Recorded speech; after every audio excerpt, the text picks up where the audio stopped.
Hi පස්සන්නිවස මගේ channel එකට ඔයගලන්ව ආදරෙන් පිළිගන්නවා. ඔන්න එහෙමනම් මම පොරොන්දු වෙච්ච විදිහට තවත් ලස්සන හොඳ වීඩියෝ එකක් අරගෙන ඔයගලන්ව හම්බෙන්න ආවා. මේක ගොඩක් දෙනෙක් මගෙන් ඉල්ලලා තිබ්බ වීඩියෝ එකක්. ඒ තමයි කොහොමද මම මගේ ඇඳ ලස්සනට හදන්නේ කියලා. නේද? උදේ පාන්දර ඇඳෙන් බහින්න කලින් ඇඳ හදන්න කියලා මතක ඇති මම ඔයගලන්ට ගිය සතියේ පහුගිය වීඩියෝ එකෙන් කිව්වා. එතකොට දැන් ඇඳ ලස්සනට හදන්නේ කොහොමද කියන එක තමයි මම අද ඔයගලන්ට පෙන්වන්න යන්නේ. මේ ඇඳ හදනකොට මම ඔයගලන්ට ක්‍රම දෙකක් පෙන්නනවා. මොකද දැන් අපිට මෙහි තියෙන දේවල් වලට අමතරව මම හැමතිස්සෙම හිතනවා ලංකාවේ ඔයගලන්ට තියෙන දේවල් වලින් ඔයගලන් කොහොමද දේවල් ලස්සනට කරගන්නේ කියලා. එතකොට මම මේ පෙන්නන ක්‍රම දෙකෙන් ඕගලන්ට පහසු ඕගලන්ට ගෙදර තියෙන දේවල් වලින් කරන්න පුළුවන් ක්‍රමය ඕගලන්ට පාවිච්චි කරන්න පුළුවන්. එහෙමනම් ඉතින් එන්න මම පෙන්නන්නම් කොහොමද මම මගේ ඇඳ හදන්නේ කියලා. දැන් ඕගලන්ට පේනවා මේ මැට්‍රස් එක කිසිම මොකුත්ම නැහැ මේ නිකම් බෙයා මැට්‍රස් එක තමයි මේ තියෙන්නේ. හැබැයි මේ මැට්‍රස් එක ඕගලන්ට පේනවා නේද ගොඩක් උස මැට්‍රස් එකක්. ඉතින් එතකොට දැන් මට තියෙන ෂීට්ස් හරිය ලොකු ෂීට්ස් මම අරගෙන තියෙනවා මේ මැට්‍රස් එකට දාන්න පුළුවන් වෙන්න. හැබැයි මම දන්නවා ලංකාවේ ගොඩාක් ගෙවල් වල තියෙන ටිකක් පොඩි මේ සයිස් එකට වගේ උස අංගල් 4ක් උස වගේ මැට්‍රස් තමයි ගොඩක් ගෙවල් වල පාවිච්චි කරන්නේ. ඉතින් එතකොට මම මේ කියන ක්‍රමය ඇත්තටම මගේ මේ මැට්‍රස් එකටත් වඩා ගොඩාක් ලස්සනට හොඳට ඔයගලන්ට පාවිච්චි කරන්න පුළුවනි. එතකොට මැට්‍රස් එකක් හදනකොට එහෙම නැත්නම් ඇඳ හදනකොට මුලින්ම කරන්න ඕන දේ තමයි මේ මැට්‍රස් එක කවර් වෙන්න හොඳ කොටන් හොඳ පහසු ඇඟට පහසු ෂීට් එකක් දාගන්න. ඇයි අපි එහෙම කරන්න ඕනේ? එකක් තමයි සමහරක් වෙලාවට මේ එන ඇඳට තියෙන ඇඳේ මැට්‍රස් එකේ තියෙන කවර් එක මේ අර ඇඟට ටිකක් අපහසුයි. දැන් මම දැකලා තියෙන ලංකාවේ ගොඩක් ඒවා නිකන් සිල්කි වගේ කවර් එකක් එන්නේ. ඉතින් ඒක ඇඟට අපහසුයි සහ ඒක උඩට ඔය ඇඳ ඇතිරිල්ලක් දැම්මම ඒක ඇඳේ රැඳෙන්නේ නැහැ. එහෙම නැත්නම් මැට්‍රස් එක උඩ රැඳෙන්නේ නැහැ. ඉතින් ඒ දෙකම මගහරව ගන්න තමයි අපි මුලින්ම හොඳ කොටන් ෂීට් එකක් මේකට දාලා පටන් ගන්න ඕනේ. ඒ වගේම තමයි කොටන් ෂීට් එකක් ටිකක් ඝනකම කොටන් ෂීට් එකක් දාන එකේ අනිත් වැදගත්කම තමයි අපිට දැන් පුංචි බබෙක් වගේ ඉන්නවා නම් හරි ඒ වගේම අපි ලේඩීස්ලා විදිහට අපිට හරි එමර්ජන්සිස් එනවා නේ. සමහරක් වෙලාවට අපිට පීරියඩ්ස් ඇදිලා මේවා වෙන්න පුළුවන්. අන්න ඒ වගේ වෙලාවක වුණත් අර මැට්‍රස් එකට කාවදින් නැති වෙන්න පුළුවන් විදිහේ මේ කවර් එකක් දාලා තියෙන එක හැම වෙලේම හොඳයි. එතකොට අනිත් මම කරන දෙයක් තමයි මේක දුවලට ගොඩක් වැදගත්. පීරියඩ්ස් තියෙන කාලෙට ඔයා ඇඳට නිදා ගන්න කලින් ඒ ඔයාගේ ඇඳේ ප්‍රමාණයට හොඳ ඝනකම පරණ බෙඩ් ෂීට් එකක් හරි මොකක් හරි තියෙන දෙයකින් ඇඳ මේ හරිය කවර් කරන්න. එතකොට අපිට ඒ කියන්නේ පීරියඩ්ස් වලදී මොකක් හරි එමර්ජන්සි එකක් ආවත් ඒක අර මැට්‍රස් එකේ පැල්ලම් ඇති වෙන එක වළක්ව ගන්න පුළුවන් ඒ ක්‍රමෙන්. ඒක මම හැමදාම මම පාවිච්චි කරන ක්‍රමයක්. ඉතින් මං හිතුවා මම ඒක දුවලත් එක්ක ෂෙයා කරගන්නවා කියලා. ඔන්න දැන් මම මුලින්ම මගේ මැට්‍රස් එක කොටන් ෂීට් එකකින් වහගන්න යන්නේ. දැන් මම පාවිච්චි කරන්නේ ෆිටඩ් ෂීට් එකක්. දැන් ෆිටඩ් ෂීට් එකක් නැති වුණා කියලා කිසිම ගැටලුවක් නැහැ. මොකද මම දැන් ඊළඟට පෙන්නනවා මම කොහොමද පොඩි ෂීට් එකක් මේ ඇඳ ලස්සනට හදන්නේ කියලා. එතකොට ඔයාලට ඒකම පාවිච්චි කරන්න පුළුවන්. ඕගොල්ලන් යටටම දාන ෂීට් එකත් ඔයාගේ ඇඳේ මැට්‍රස් එකේ රඳවලා තියාගන්න. එතකොට දැන් මේ ඔයා ඇඳ ඇතුළට දාන පළවෙනි ෂීට් එක ගැන සැලකිලිමත් වෙන්න. ඒක සුදු හරි ඒ කියන්නේ බොහොම ලා පාටකින් දාලා තියන්න. මොකද එතකොට ඔයා උඩින් දාන ෂීට් එකට ඒකෙන් බලපෑමක් වෙන්නේ නැහැ. මං හිතනවා ඔයාට මම කියන දේ තේරෙනවා ඇති කියලා. මොකද ඔයා දැන් අපි හිතමු තද රතු පාට වගේ එකක් මේකට දැම්මොතින් එහෙම යටම ෂීට් එක විදිහට උඩින් ඔයා සුදු හරි ලා වර්ණ බෙඩ් ෂීට් එකක් පාවිච්චි කරුවොතින් එහෙම ඔයාගේ බෙඩ් එක ලස්සනට එන්නේ නැහැ. ඒ කලර් එක ඔයාට ඕන කලර් එක ගන්න බෑ. ඒක නිසා හැම වෙලේම යටටම දාන ෂීට් එක සුදු හරි ලා වර්ණකින් හරි ගන්න.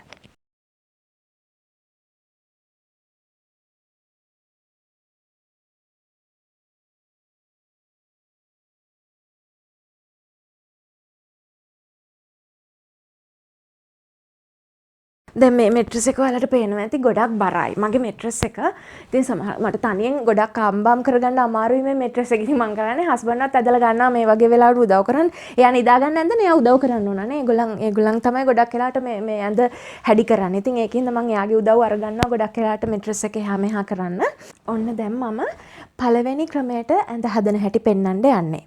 දැන් මම ෆිටඩ් ෂීට් පාවිච්චි කරන්නේ නැහැ කියන තැන ඉඳගෙන තමයි ඔයගලන්ට ෆිටඩ් ෂීට් එකක් නැහැ කියන තැන ඉඳගෙන තමයි මම අද ඇඳ ඔයගලන්ට හදන හැටි පෙන්වන්නේ. එතකොට පළවෙනි ක්‍රමයේදී ඇඳ හදනකොට ඔයගලන්ට මතක ඇති මගේ කලින් වීඩියෝ එකක මම කිව්වා හැම වෙලේම බෙඩ් ෂීට්ස් ගන්නකොට ඔයාගේ බෙඩ් එකේ ප්‍රමාණයට වඩා ඊළඟ සයිස් එකෙන් ගන්න. එතකොට දැන් මේ විදිහට ඔයාට ලොකු බෙඩ් ෂීට් එකක් තියෙනවා නම් මම මේ කියන ක්‍රමේ පාවිච්චි කරලා ඔයාට ලස්සනට ඔයාගේ ඇඳ හදා ගන්න පුළුවනි.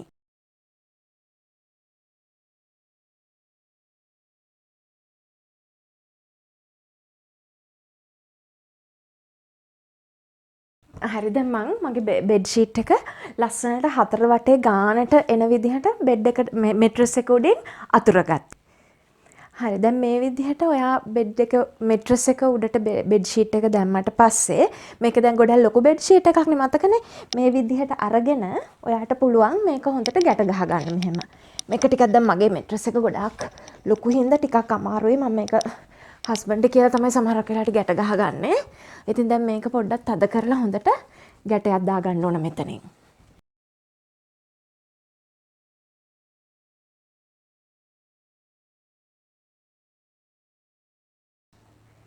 ඔන්න දැන් මම ලස්සනට හස්බන්ඩ්ගෙත් උදව් ඇතුව මේක මෙහෙම ගැට ගහගත්තා.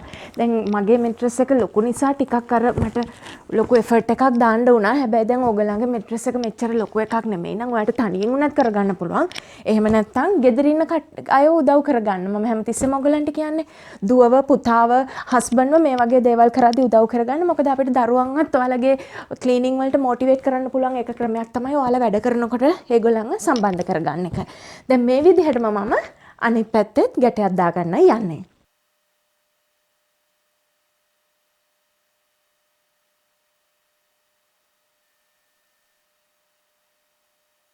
බෙඩ් ෂීට් එක ගැට ගහලා ඉවර වුණාම මෙන්න මේ විදිහට තමයි ඔයාට පේන්න තියෙන්නේ. ඊට පස්සේ ඔයා කරන්නේ මේ ඔක්කොම මේ රැලි ටික මෙහෙම ලස්සනට මෙහෙම හදලා මේක යටට ගහන්න ඕන මෙහෙම. මෙන්න මේ විදිහට. මෙහෙම ඊට පස්සේ තමයි ඔයා මෙට්‍රස් එක බෙඩ් එකට තල්ලු කරන්නේ. දැන් පළවෙනි ක්‍රමයට ඔන්න මම බෙඩ් එක arrange කරලා ඉවරයි. දැන් මම මේ දෙවෙනි ක්‍රමයට බෙඩ් ෂීට් එක කොහොමද ඔයාගේ මෙට්‍රස් එකට දාගන්න පුළුවන් කියලා පෙන්වන්න යන්නේ. එතනදී මම ලොකු බෙඩ් ෂීට් එකක් පාවිච්චි කරන්නේ මම මේ බෙඩ් එකට ආපු මේ ඔයගලන්ට පේනවා ඇතිනේ මේක ලොකු එකක් නෙමෙයි මේකට ආපුම සයිස් එකේ බෙඩ් ෂීට් එක පාවිච්චි කරනවා. ඊට අමතරව මම පාවිච්චි කරන ට්‍රික් එකක් තමයි පොඩි සාමාන්‍ය තරමේ පටි හතරක් පාවිච්චි කරනවා. මට මේ වෙලාවේ තියෙන පටි හතරක් මම පටි හතර පාවිච්චි කරලා ඔයගලන්ට පෙන්නන්නම් කොහොමද මේක කරන්නේ කියලා. හැබැයි ඔයාලට පටි 6ක් තියෙනවා නම් මේ පටි 6ක් පාවිච්චි කරුවොත් ඔයාලට මීටත් වඩා තවත් ලස්සනට ඔයාගේ බෙඩ් ෂීට් එක අර ෆිටඩ් ෂීට් එකක් වගේම ඔයාගේ බෙඩ් එකේ රඳව ගන්න පුළුවනි. එහෙමනම් එන්න බලමු කොහොමද මම ඒක කරන්නේ කියලා. මුලින්ම ඔයාට කරන්න වෙන්නේ අර ඉස්සරලා වගේම මේ බෙඩ් ෂීට් එක ඔයා ලස්සනට ඔයාගේ මෙට්‍රස් එකට හරි ගානට හිටින විදිහට අතුර ගන්න ඕනේ.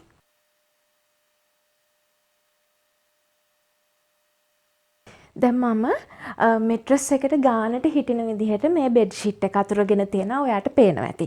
දැන් ඔයා සාමාන්‍ය විදිහට කරනවා නම් කරන්නේ මෙහෙම දැම්මා මෙට්‍රස් එක බෙඩ් එකට දැම්මා ඊට පස්සේ වටේ නිකන් හැදුවා. හැබැයි එතකොට බෙඩ් එකේ හැමතිස්සෙම මෙට්‍රස් එක උඩ ලස්සනට බෙඩ් ෂීට් එක හිටින්නේ නැහැ. එහා මෙහා වෙන්න බලනවා. දැන් බලමු අපි කොහොමද ඒක වළක්ව ගන්න කියලා. මම කරන්නේ මේ පටි හතර මුලින්ම මේ බෙඩ් ෂීට් එකේ කොන් හතරට ගැට ගහ ගන්නවා. ඉතින් ඔයාට පුළුවන් ඔයාට හොඳට ගොඩක් පටි ගෙදර තියනවා නම් මේක හැම පර්මනන්ට්ලිම ඔයාගේ බෙඩ් ෂීට් එකට මහලා තියාගන්න. හැබැයි හොඳ තදට මහන්න මතක තියාගන්න ඕන. මොකද නැත්තම් එහෙම මේක මේ ඇදිලා එන්න බලන නිසා.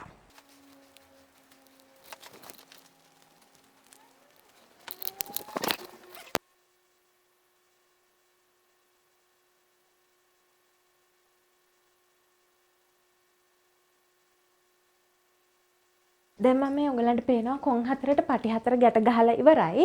මේ වෙලාවේ ඔයාලට පටි 6ක් තියෙනවා නම් කරන්න පුළුවන් අනිත් දේ තමයි හරියටම මෙට්‍රස් එක බෙඩ් ෂීට් එක මැද්දෙන්. දැන් මෙතන මේ නමලා තියෙන ඉර පේනවා ඇති කියලා මම හිතනවා ඔයගලන්ට.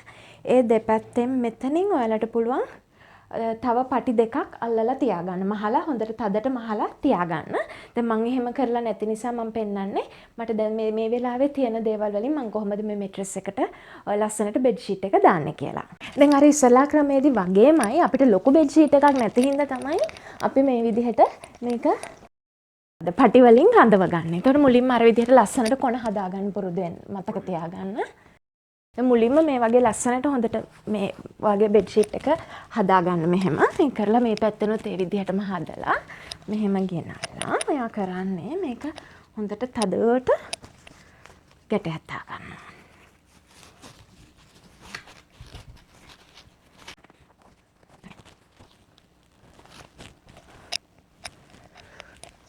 මේ විදිහටම මම අනිත් කොනෙත් ගැටයක් දාගන්නයි යන්නේ.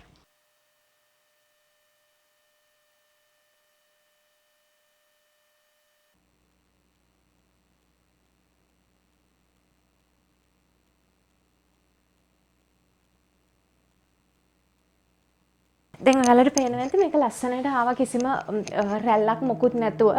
එතකොට දැන් ඔයාට 6ක් තිබුණා නම් පටි අර මං කියපු විදිහට මැදිනුත් දාගත්තා නම් එකක් මේක තවත් මෙතනිනුත් ලස්සනට ඇදිලා ඇතුළට ගිහිල්ලා තියෙනවා. ඔයාට පේනවා. එතකොට ෆිටඩ් ෂීට් එකක් නැති වුණත් ඔයාගේ මැට්‍රස් එකට ලස්සනට මේ බෙඩ් ෂීට් එක රඳවලා තියාගන්න පුළුවන් කියලා. දැන් මම බෙඩ් ෂීට් එක දාලා ඉවරයි. ඊතුරු බෙඩ් එකට දාන්න තියෙන අනිත් කවර්ස් එහෙම දාන්නයි යන්නේ. මුලින්ම මම ඔයගලන්ට පෙන්නන්නම් කොහොමද මම ලස්සනට කොට්ටෙට පිලෝ කේස් එක දාන්නේ කියලා. කොට උරේ දාන්නේ කියලා. ඒකෙදි මම කරන්නේ දැන් මේ හොඳ පිටනේ තියෙන්නේ. මේක මෙහෙම කන පිටට හරව ගන්න. ඊට පස්සේ දැන් ඔයා මේකට නම් දාන්න යන්නේ. මේකට මේ කව එක මම මේකට දාන්නේ. ඉස්සෙල්ලම කරන්නේ මේ කොන් හතර තියෙනවනේ. මේක ගෙනල්ලා මෙහෙම තියන්න මෙතන. මේ තියලා මේක මෙහෙම හරවන්න. එතකොට මේක ලස්සනට ඔයාගේ කොට්ටේ රැඳෙනවා කොන් හතර. නැත්නම් සමහරක් වෙලාවට අපිට දැම්මට පස්සේ ඒක එහා මෙහා වුණාම හදන්න හරි අමාරුයි ලස්සනට හිටින්නේ. දැන් මේ පුංචි කොට්ටා මේ හරි ඔයාලට තේරෙන්නේ නැති හරි තුනී මේ කොට්ටේ. මට මේව නැතුව නිදා ගන්න බෑ. ඉතින් මට නිදා ගන්න මම පුංචි කොට්ට හදලා අරගෙන තියාගෙන ඉන්නවා. ඒතර මේ ලොකු කොට්ටා තියන්නේ හස්බන්ඩ්ගේ. ඉන්න මම තව එකක් දාලා පෙන්නන්න. මේක දැන් හොඳ පිටටනේ අපි නම්ලා තියෙන්නේ මේක. කන පිට හැරෙවුවා. මෙතනින් මෙහෙම තියලා මේ විදිහට මේක තියලා මෙතනින් අල්ල ගන්න. මේ ඒතකොට මේ දෙකේ ලස්සනට මෙතන කොනේ හිටපුවාම එයාට මේක ලස්සනට ඔයාට පුළුවන් අඳන්න මේකට. නේද? අර බබෙකුට ඇඳුමක් දානවා වගේ අපි අපේ කොට්ටේට කොට්ටවුරේ ලස්සනට දාගන්න පුළුවනේ. පේනවද? නැත්නම් ඒතකොට දැම්මට පස්සේ ඔයාට හැම කර කර හදන්න දෙයක් නැහැ. ලස්සනට කොට්ටවුරේ හිටිනවා ඔයාගේ කොට්ටේ.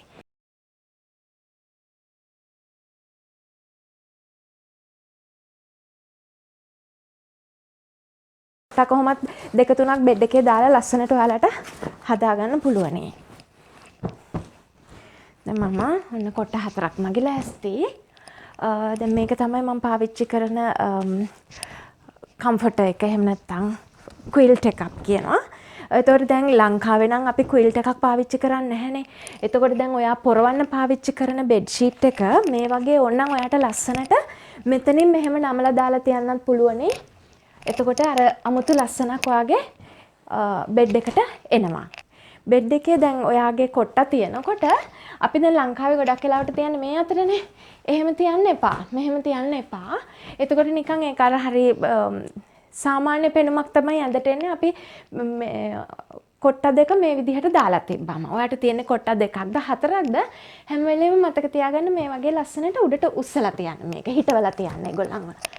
දැන් මේ දෙන්න මෙහෙම හිටවලා තිබ්බහම ලස්සනයිනේ. ඊට පස්සේ ඔයාලට පුළුවන් වගේ තව කොට්ටක් තියෙනවා නම් මෙහෙම තියන්න. දැන් සමහරු මම දන්නවා අපිට ඩෙකොරේටිව් පිලෝස් එහෙම තියෙනවා නම් ඩෙකොරේටිව් පිලෝ එකක් මෙතෙන්ට තියන්න පුළුවන්. ඉන්න මම පෙන්නන්න. දැන් ඔයා බෙඩ් ෂීට් එකක් හරි කම්ෆර්ට් එකක් හරි ක්විල්ට් එකක් හරි ඔයාගේ ඇඳට දානකොට හැමතිස්සෙම මම කරන දෙයක් තමයි මේ ලේබල් එක තියෙන පැත්ත පහලට දානවා. ඒ දන්නවද එහෙම කරන්නේ? එතකොට මම දන්නවා හැම වෙලේම ලේබල් එක තියෙන පැත්ත පහල තියෙනවා කියන්නේ මගේ කකුල් වැදෙන පැත්ත තියෙන්නේ පහල කියලා. එතකොට ඒක තමයි මගේ තියෙන මාක් එක මේ කකුල් වැදෙන පැත්ත කොහොමද හැම වෙලේම හරි පැත්තට තියාගන්නේ කියලා.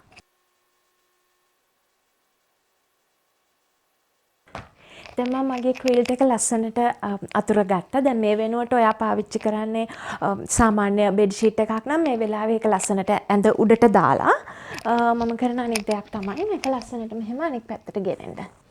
ඒතර අර කලයක පොඩ්ඩක් අර වෙනස් විදිහකට මේක ලස්සනට ඔයාලට හදා ගන්න පුළුවන්. යට තියෙන කලයක එතකොට උඩට එනවා.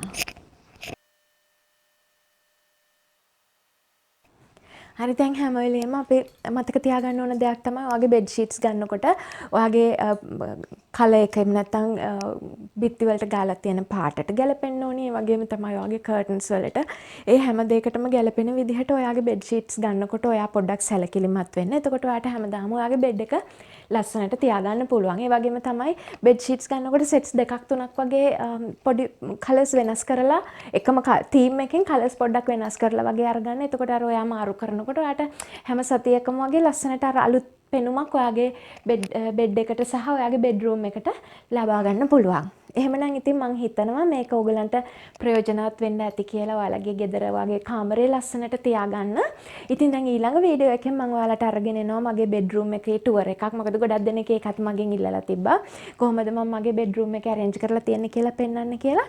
එහෙමනම් ඉතින් ඊළඟ වීඩියෝ එකෙන් හම්බෙනකන් අපි ගිහිල්ලා එන්නම්. පරිස්සමෙන් ඉන්න. මගේ පසන් නිවස channel එකට ඔයා subscribe වෙලා නැත්නම් subscribe වෙන්න. bell icon එක click කරලා ඉස්සරහට මම කරන videos ළඟටම ගෙන්න ගන්න. මේ වීඩියෝ එකට ඔයා කැමති නම් like එකක් දාන්න. යාළුවොත් එක්ක බලන්න share කරන්න.